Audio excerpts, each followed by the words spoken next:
So hello students, welcome to the another lecture of your equilibrium chapter. Okay, so जो last class हमने पढ़ाई की थी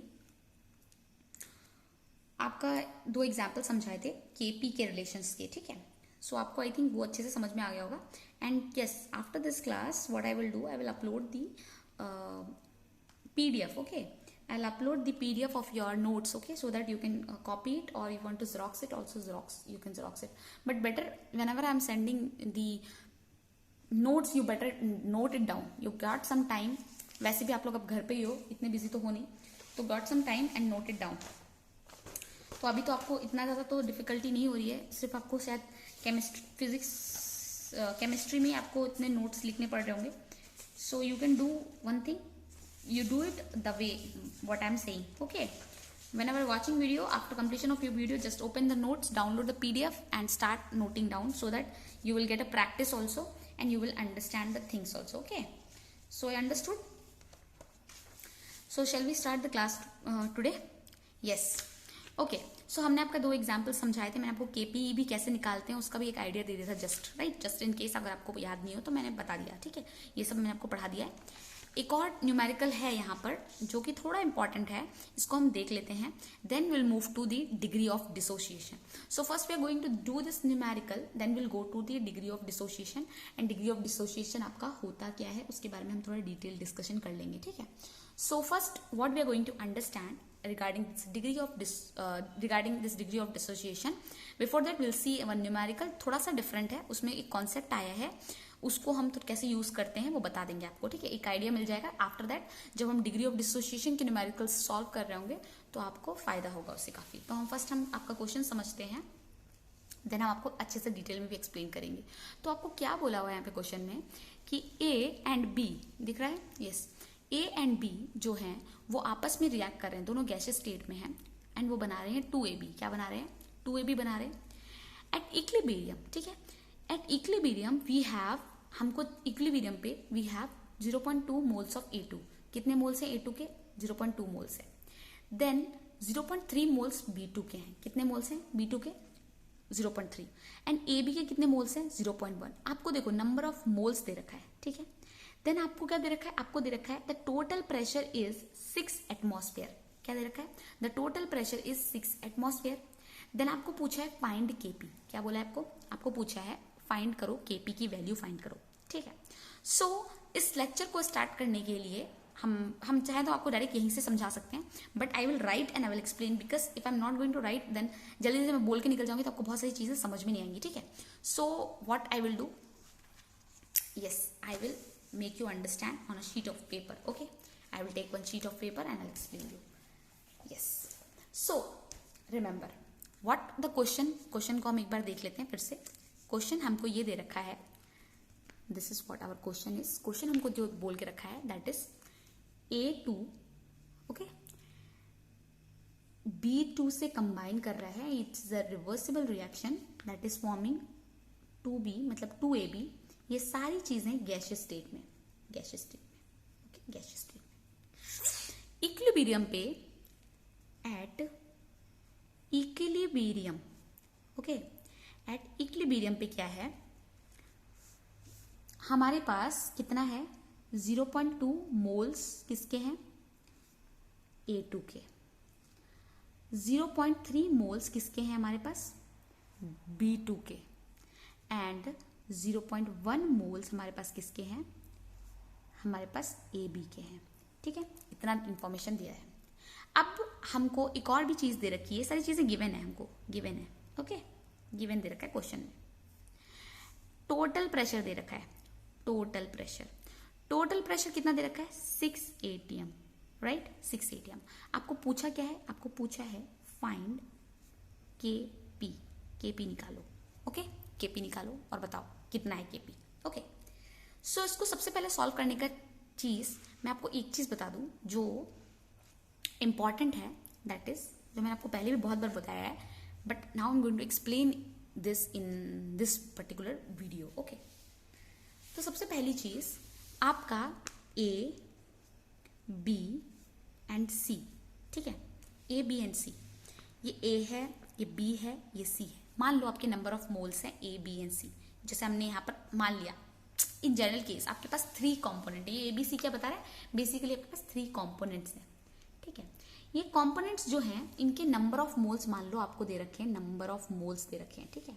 number of moles मान लो आपको दे रखे हैं, इसका N1, इसका N2 एंड इसका N3 दे रखा है, ठीक है। तो डाल्टन्स लॉ के हिसाब से आपने, अगर आपको याद होगा, आपने अपने 6th चैप्टर में पढ़ा होगा स्टेट्स ऑफ मैटर में ना, स्टेट्स ऑफ मैटर में आपने डाल्टन्स लॉ का जिक्र पढ़ा होगा। उसमें क्या था डाल्टन्स लॉ, जब आप पार्शियल प्रेशर ऑफ गैस निकालते हो, एक सिंगल गैस का पार्शियल प्रेशर, अब मान लो ये कंटेनर है, राइट, ये कंटेनर है, इस कंटेनर में 3 गैसेस हैं, एक PA है, एक PB है, एक PC है। मान लो A, B and C gases present है, ठीक है। ये PA इसका पार्शियल प्रेशर है, PB B गैस का पार्शियल प्रेशर है एंड PC C गैस का पार्शियल प्रेशर है। तो मतलब इन तीनों गैस का जो पार्शियल प्रेशर होगा वो P टोटल होगा, PA plus PB plus PC। तो डाल्टन्स लॉ के हिसाब से क्या होता है, जो पार्शियल प्रेशर, ये तो P टोटल हो गया, पर अगर हम कहना चाहें partial pressure of individual gas, क्या अगर हम बोलें partial pressure of individual gas, तो क्या होता है डाल्टन्स लॉ के हिसाब से, partial pressure of individual gas will be equal to the mole fraction of the gas. सबसे पहले क्या है, number of moles N1 divided by N1 किसका, इसका था, divided by total number of moles N1 plus N2 plus N3 multiply P total, right. ये क्या था, यही बेसिकली जो है आपका मोल फ्रैक्शन ऑफ क्या है, A PT, राइट, P। यही तो हम पढ़ रहे हैं, यही चीज आप आगे जाके पढ़ोगे किसमें, सॉल्यूशन चैप्टर में। जब हम पढ़ोगे सॉल्यूशन चैप्टर क्लास 12th में पढ़ोगे आप, तो अभी हम इसको डिस्कस नहीं करते हैं, क्लास 12th में आप पढ़ोगे इसके बारे में। अभी बस इतना रखो, ये क्या है बेसिकली, ये जो चीज, ये मोल फ्रैक्शन है, मोल फ्रैक्शन ऑफ A, राइट। तो ये डाल्टन्स लॉ का था। ये किसके लिए था, ये गैसेस के लिए था, किसके लिए था, गैसेस के लिए। वैसे ही PB क्या होगा, PB will be equals to N2 divided by N1 plus N2 plus N3, right, and ये होगा आपका P टोटल, राइट। वैसे ही PC क्या होगा, N3 divided by N1 plus N2 plus N3 and PT। ये बेसिकली कुछ नहीं है, ये मोल ऑफ CPT, राइट। वैसे ये PB क्या है, कुछ नहीं, X mole fraction of B PT total pressure, right. ये 3 इक्वेशन आपको समझ में आ गई होंगी, ये 3 इक्वेशन आपको समझ में आ गई होंगी। कैसे होता है समझ में आ गया होगा, क्लियर हुआ। Now will go back to our question. हमको ये क्वेश्चन दे रखा था, ठीक है, इतने आपको बातें समझ में आ गई होंगी ना, ये कैसे अब इस क्वेश्चन में ये यूज होगा, इसलिए मैंने आपको बताया। सबसे पहली चीज हमको ये पता है सॉल्व कैसे करेंगे। हमको ये पता है हमारे पास क्या है, A2 B एंड AB, आपके सबके क्या दे रखे हैं, इक्विलिब्रियम पे। हमको सब बात इक्विलिब्रियम पे बताई हुई है, एट इक्विलिब्रियम। क्या बताया हुआ है, एट इक्विलिब्रियम पे हमको सारी बातें बताई हुई है। इक्विलिब्रियम पे A के मोल्स कितने हैं, 0.2, B के मोल्स कितने हैं, 0.3, AB के मोल्स कितने हैं, 0.1, राइट। ये तो आपको नंबर ऑफ मोल्स मिल गए, राइट। बट आपको नंबर ऑफ मोल से काम नहीं चलेगा, आपको क्या करना है, आपको तो चाहिए पार्शियल प्रेशर, क्योंकि आपको यहाँ पर क्या पूछा हुआ है, आपको यहाँ पे Kp पूछा हुआ है। आपको पता है Kp का फॉर्मूला क्या होता है, यहाँ पर लिख देते हैं। Kp का फॉर्मूला क्या होता है, Kp इज इक्वल्स टू, इस पर्टिकुलर इक्वेशन के लिए Kp का फॉर्मूला क्या होगा, Kp इज इक्वल्स टू, दिख रहा है, यस अभी क्लियरली दिख रहा होगा, Kp is equals to partial pressure of AB, यहाँ पर 2 है इसलिए यहाँ पर स्क्वायर होगा, डिवाइडेड बाई क्या होगा, थोड़ा सा ऊपर कर देती हूँ, हाँ, डिवाइडेड बाई क्या होगा, PA, कोई वहां पे कुछ नहीं है स्टोइकोमेट्रिक कोएफिशिएंट, तो एज इट इज रहेगा, देन PB, राइट। ये इक्वेशन होगी, ये इक्वेशन होगी। तो आपको क्या निकालना है, आपको Kp निकालने के लिए आपको ये चाहिए होगा, partial pressure of AB, partial pressure of A and partial pressure of B। And partial pressure कैसे निकलता है, नंबर ऑफ मोल से, हमने अभी देख लिया। कैसे देख लिया, ये देख लिया हमने, राइट। हमको सिर्फ P टोटल चाहिए एंड मोल फ्रैक्शन चाहिए। आपको नंबर ऑफ मोल्स तो सबके दे रखे हैं एंड आपको टोटल प्रेशर भी दे रखा है, तो बहुत सिंपल है। एट इक्विलिब्रियम आप सबसे पहले PA निकालेंगे, PA अगेन इसको अगर हम N1 मान लेते हैं, इसको N2 मान लेते हैं, इसको N3 मान लेते हैं, तो पी ए क्या होगा आपका n1 divided by n1 plus n2 plus n3 multiply P total, right, P total. अब इसको हम सॉल्व करेंगे, n1 कितना है 0.2 divided by 0.2 plus 0.3 plus 0.1 bracket close. P total कितना है हमारा, पी टोटल है हमारा 6 atmosphere pressure, 6 atm। Then 0.2 multiply 6, इसको ऐड कर लो, 0.1 0.4 एंड 0.6 कितना हो गया 0.6, ये तो 0.6 हो गया। ये पॉइंट और पॉइंट आपस में कैंसिल हो जाएगा, 6 कैंसिल हो जाएगा और आपके पास आंसर कितना बचा 2 atm। कितना बचा 2 atm बचा, right.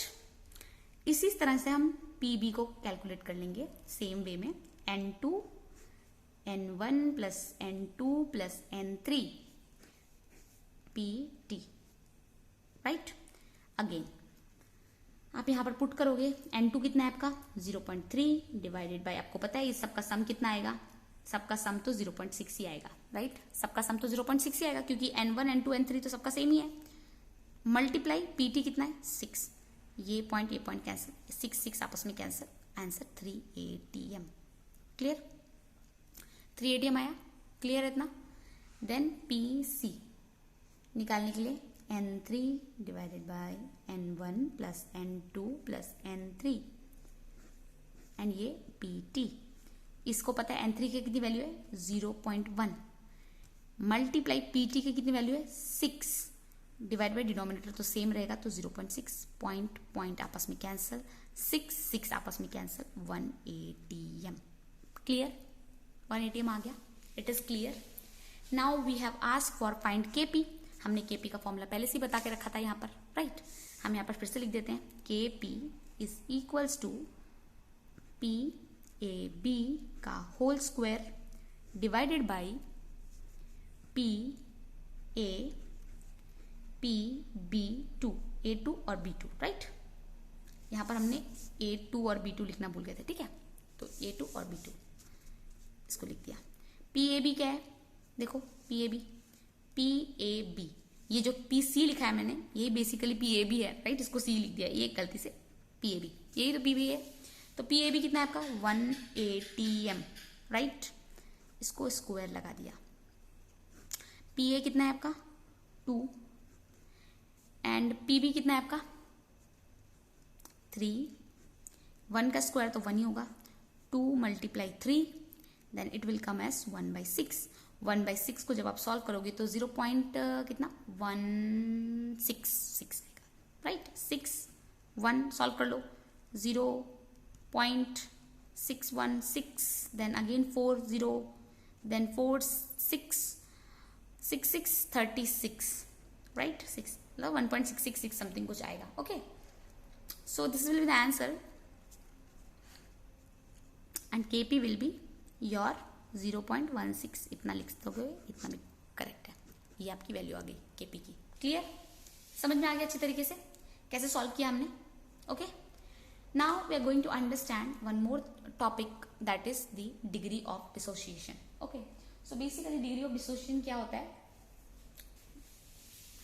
Okay, degree of dissociation क्या होता है वो अभी हम डिस्कस करते हैं। 1 minute students.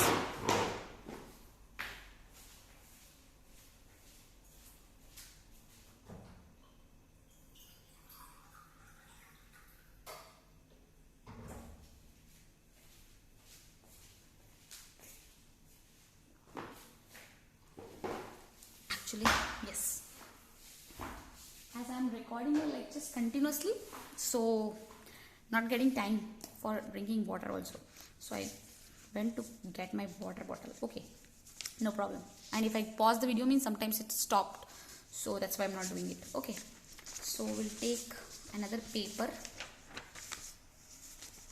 and I will explain you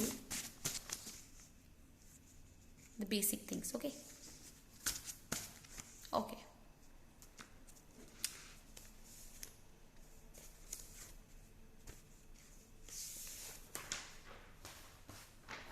okay, yes, so we are going to start a new topic that is the degree of dissociation. Okay, degree of dissociation, that is also denoted by term alpha. किससे denote करते हैं? Alpha से denote करते हैं। हम पढ़ने वाले हैं डिग्री ऑफ डिसोसिएशन, जिसको एक और टर्म से डिनोट करते हैं, एल्फा।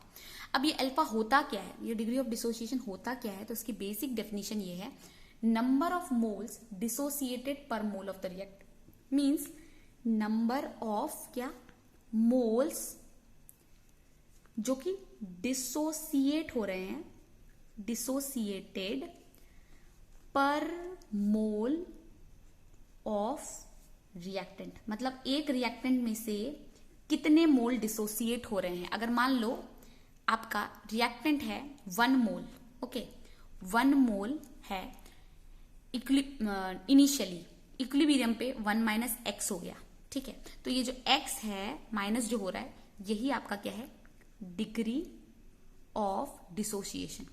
समझ में आया? Dissociation. So basically the number of moles, कितने मोल्स डिसोसिएट हो रहे हैं पर मोल ऑफ रिएक्टेंट। एक मोल ऑफ रिएक्टेंट पर मोल कितने मोल्स डिसोसिएट हो रहे हैं रिएक्टेंट के। डिसोसिएट होके क्या बना रहे हैं? डिसोसिएट होके क्या बना रहे हैं? डिसोसिएट होके आपकी कितना प्रोडक्ट बना रहे हैं, राइट? प्रोडक्ट बना रहे हैं। So that is what your degree of dissociation. तो सबसे पहले will start with one basic very easy example, the degree of dissociation का एग्जाम्पल से स्टार्ट करते हैं। आपको अच्छे से समझाते हैं कि डिग्री ऑफ डिसोसिएशन क्या होता है। एग्जाम्पल लेते हैं PCl5 का, एक रिवर्सिबल रिएक्शन है, PCl3 प्लस Cl2। ये सारी चीजें गैसियस स्टेट में, क्या है, गैसियस, ये भी गैसियस स्टेट में, ठीक है, सब कुछ गैसियस स्टेट में। नाउ मैं बोल रही हूं इनिशियली जब ये रिएक्शन हो रहा था, इनिशियली क्या था आपका, ये जो PCl5 था 1 मोल था। कितना था? 1 मोल, ओके। इनिशियली तो आपको पता है सिर्फ रिएक्टेंट ही होता है, प्रोडक्ट तो कुछ होता नहीं, प्रोडक्ट तो बनता ही नहीं है। सबसे पहले तो आपके पास रिएक्टेंट होता है, रिएक्टेंट तो कंबाइन करके प्रोडक्ट बनाता है, तो प्रोडक्ट 0 था। एट इक्विलिब्रियम क्या हुआ, 1 मोल में से 0.4 निकल गया। कितना निकल गया? 0.4 आपका निकल गया। तो यहां पर कितना बचा? यहां पर बचा 0.4 निकल गया, मतलब 0.4 यहां पर आ गया, 0.4 यहां पर आ गया, राइट। तो ये जो 0.4 निकला, ये कुछ नहीं, यही है आपका क्या, यही है आपका degree of dissociation, DOD, okay, degree of dissociation. और मैं अगर आप पूछूं डिग्री ऑफ डिसोसिएशन को किससे डिनोट करते हैं? एल्फा से डिनोट करते हैं। और अगर मैं पूछूं एल्फा की वैल्यू क्या है, तो आप बोलोगे एल्फा की वैल्यू है 0.4। क्या है? 0.4। एंड एक और चीज आपको याद रखनी है, जो ये अल्फा की वैल्यू है, ये अल्फा की वैल्यू हम पर मोल की बात कर रहे हैं, तो ये आपकी कभी भी क्या होगा, 1 से कभी भी आपकी बड़ी नहीं होगी। क्या होगी? आपकी अल्फा की वैल्यू जो है, अल्फा है ये, अल्फा की वैल्यू आपकी क्या होगी? हमेशा 1 से लेस होगी, 1 से छोटी होगी, छोटी या इक्वल होगी, ओके। अल्फा की जो वैल्यू है वो 1 से छोटी या इक्वल होगी, और 1 से छोटी या इक्वल होगी, और 0 से बड़ी होगी,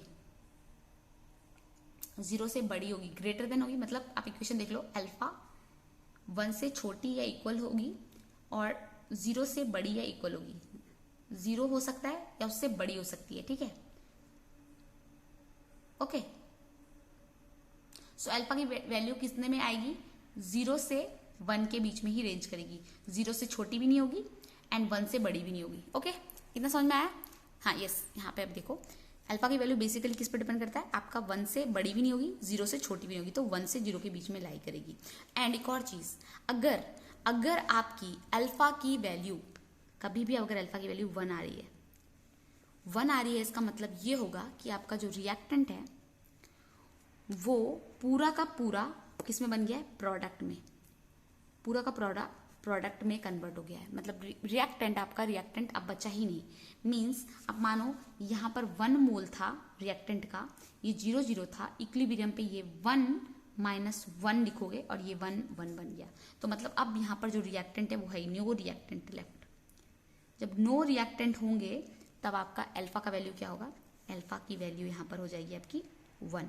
सो बेसिकली जो अल्फा की वैल्यू 1 का मतलब क्या होता है?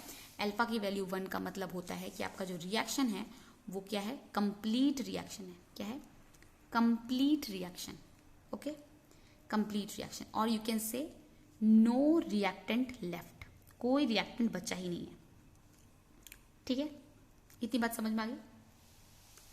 और ये चीज कहां पर दिखने को मिलती है, ये चीज हमको वहां दिखने को मिलती है जहां पर आपका रिएक्शन क्या होता है, जहां पर रिएक्शन आपका इररिवर्सिबल होता है। इररिवर्सिबल, जहां पर रिएक्शन आपका बैक नहीं हो सकता। इररिवर्सिबल रिएक्शन में अक्सर ये चीजें सीखने को मिलती हैं। ठीक है, देखने को मिलती है। ओके, तो इरिवर्सिबल रिएक्शन में बेसिकली ये होता है। एंड अल्फा की वैल्यू आपकी क्या होती है, अल्फा की वैल्यू आपकी होती है मोस्टली आपकी अल्फा की वैल्यू किस रेंज में होती है, 0 से 1 के बीच में होती है। 0 से छोटा नहीं होगा, 1 से बड़ा नहीं होगा। ठीक है, 1 है अगर तो आपका इतनी बात याद रखो, कंप्लीट रिएक्शन है, रिएक्टेंट आपका बचा ही नहीं है, पूरा का पूरा प्रोडक्ट में कन्वर्ट हो गया। और ऐसा इरिवर्सिबल रिएक्शन के केस में होता है। तो इतनी बातें याद रहेंगी। ठीक है, I think will go to one more example. इसको मैं समझाती हूँ, एक और एग्जाम्पल देखिए, वही सेम इक्वेशन को ले लेते हैं एंड इसको एग्जाम्पल की जैसे समझाते हैं। देखो, ये जो हमने इक्वेशन लिया था, यहां पर लिख पाएंगे शायद PCl, इतना हटा दो। ओके, PCl हम ले रहे हैं 5, that is giving PCl3 plus Cl2। Okay, PCl3 and Cl2। Initially जो है वो क्या है, आपको पता है इनिशियली क्या होगा। मैं बोल रही हूं इनिशियली आपके पास क्या है, C मोल्स है। किसके, PCl3 के C मोल्स हैं एंड इसके तो 0 है। ठीक है, और मैं बोल रही हूं इस पर्टिकुलर रिएक्शन का डिग्री ऑफ डिसोसिएशन है अल्फा। क्या है, डिग्री ऑफ डिसोसिएशन अल्फा है। डिग्री ऑफ डिसोसिएशन अल्फा है एंड इनिशियली इसके मोल्स कितने, C। ठीक है, और मैं आपको बोल रही हूं कि ये तो इनिशियली तो आपका प्रोडक्ट बनेगा तो 0 एट इक्विलिब्रियम क्या होगा, एट इक्विलिब्रियम क्या होगा, इक्विलिब्रियम पे जब ये रिएक्शन होगा तो क्या होगा, इक्विलिब्रियम पे जब ये रिएक्शन होगा तो आपका C मोल्स था, C में से C अल्फा निकल जाएंगे। ठीक है, C में से C अल्फा निकल जाएंगे। ठीक है, ये अल्फा है डिग्री ऑफ डिसोसिएशन एंड कितने मोल्स है, C, तो C मल्टीप्लाई अल्फा। ठीक है, अभी समझ में नहीं आ रहा होगा, समझ में आएगा। एंड यहाँ पर कितने मोल्स निकलेंगे, यहाँ पर आपके C अल्फा, यहाँ पर आपके C अल्फा। ठीक है, C के साथ मल्टीप्लाई करना, जितने मोल्स हैं उसके साथ अल्फा उसमें मल्टीप्लाई होकर निकल जाएगा। जैसे फॉर एग्जाम्पल मान लो यहाँ पर हमने मान लिया इसके 2 मोल्स थे इनिशियली, कितने थे, 2 मोल्स थे एंड यहाँ पर 0 था, तो कितने मोल्स निकल गए एट इक्विलिब्रियम पे, तो इसका कंसंट्रेशन ही होगा 2 - 2 अल्फा। कितना, 2 - 2 अल्फा, राइट, 2 - 2 अल्फा। अभी भी अगर चीजें क्लियर नहीं होंगी तो मैं एक और चीज समझाती हूँ, एक और एग्जाम्पल लिखे, दैट इज दिस वन। यहां पर देखते हैं। ओके, अच्छे से दिख रहा है, क्लियरली है, क्लियर है। ओके, सेम क्वेश्चन ले लो, PCl5 ये दे रहा है आपको PCl3 plus Cl2 gas. Okay, अब आपको क्या बोल के रखा है, इनिशियली जो है ये 2 मोल्स है। ठीक है, 2 मोल्स नहीं, 5 मोल्स है, मान लो 5 मोल्स। 5 मोल लो, 3 मोल्स मान लो, 3 मोल्स है। ठीक है, आपको बोल के रखा है डिग्री ऑफ डिसोसिएशन जो है वो कितना है, आपको दे रखा है 0.4। कितना दे रखा है, डिग्री ऑफ डिसोसिएशन दे रखा है 0.4। ओके, एंड आपको बताना है कितने नंबर ऑफ मोल्स हैं। तो इनिशियली 3 मोल्स था, ये 0। एट इक्विलिब्रियम क्या होगा, मैंने अभी आपको बताया, इक्विलिब्रियम में आपके कितने मोल्स निकल जा रहे हैं, तो multiply degree of dissociation.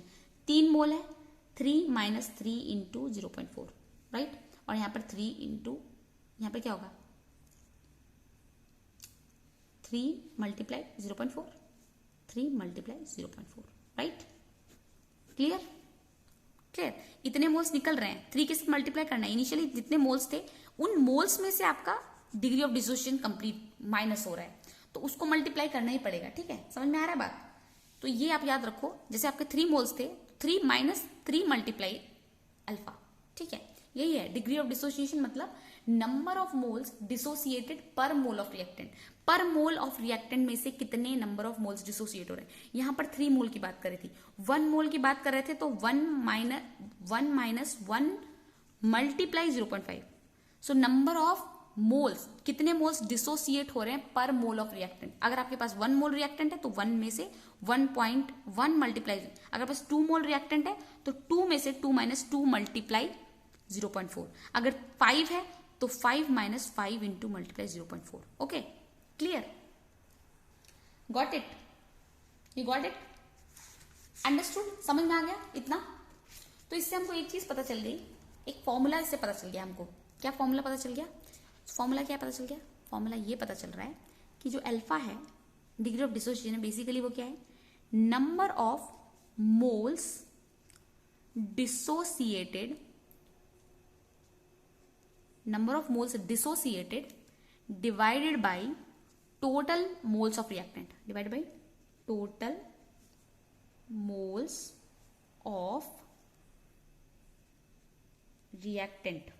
Okay, total moles of reactant, number of moles dissociated divided by total moles of what, reactant. Okay, number of moles dissociated divided by total moles of reactant, ये हमारा formula निकल के आ गया। क्या आ गया? Formula निकल के आ गया इतना। क्या है? Number of moles is equals to total number of moles dissociated. इतना समझ में आ गया? क्लियर है? इतनी बात है। नाउ एक और चीज आपको इसमें जो मेन चीज ध्यान रखनी है वो ये है कि ये जो आपका फॉर्मूला याद रखो हमेशा, 3 मोल्स है तो 3 minus 3 multiply 0.4, degree of dissociation ऐसे मल्टीप्लाई होगा, याद रखना। So number of mole dissociated divided by total moles of reactant. अब कैसे ये सही है? अगर मैं बोलूं alpha, number of moles dissociated, मैं बोल रही हूँ C alpha, right, and total moles of reactant कितने हैं? Total moles of reactant C है and total moles of reactant dissociate हो रहे हैं सी अल्फा। अब देखो जैसे फॉर एग्जांपल हमने ये वाला इक्वेशन आपका लिया था, कौन सा इक्वेशन हमने आपका लिया था?